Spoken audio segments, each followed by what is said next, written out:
அவங்களுடைய உளவியல் வந்து எம்ஜிஆருக்கு செல்வாக்கு இருந்தது. அந்த செல்வாக்க நமக்கு கவரணும் அப்படின்னு இருக்குமா? இல்ல எம்ஜிஆர் அப்படின்னு சொன்னாலே அது ஆன்டி டிஎம்கே ஃபிகர். அந்த ஆன்டி டிஎம்கே ஃபிகராக நம்மை ஏற்றுக்கொள்ள வேண்டும் மக்கள். அப்படிங்கிற பிரச்சனையிலிருந்து அது வரக்கூடும் தானே!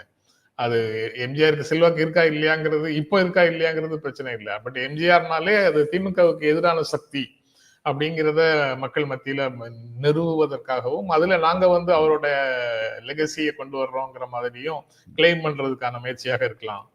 இருக்கலாம். அதனால தான் போன தடவ எலக்ஷன்ல வந்து மோடி வந்து பேசினார்ல. மதுரையில பொதுக்கூட்டத்துல, அரசியல் கூட்டத்துல. எம்ஜிஆர் ம். நடித்த மதுரை வீரனை நாம் மறந்து விட முடியுமான்னாரு. ஏன் இதுக்கும் அரசியலுக்கும் என்ன சம்மந்தம் இருக்கு? சம்பவம். எதையாவது பேசி எம்ஜிஆர் பேரை சொல்லி அந்த இடத்துல வந்து கூட்டத்தை கூட்டி நீங்க சொன்ன மாதிரி ஆன்டி டிஎம்கே உடைய ஐகானா வந்து எம்ஜிஆர் இருந்தாரு அப்படின்னு சந்தேகமே இல்லை, இருந்தார். சரி. அதனால அவர் பேரை சொல்லி அவர் பின்னாடியே அண்டிக்கிட்டு போயிடலாம்னு பாக்குறவங்க இது எதுவும் ஆனா பலன் தராது. அதுல எனக்கு சந்தேகமே இல்லை. இதுல எடப்பாடி எம்ஜிஆர் வேடம் போட்டாரு அப்படின்னு கலா கேக்குறாங்க. ஆமா, அவர் தான் தொப்பி மாட்டினாரு. அவர் ரஜினிகாந்தும் தான் தொப்பி மாட்டினாரு. ம். இப்ப விஜயும் தொப்பி மாட்டியிருக்காரு. எல்லாத்துக்கும் சேர்த்து ஜனங்கள் வந்து எல்லாரும் குல்லா போடுறாங்கன்னு நினைக்க போறாங்க.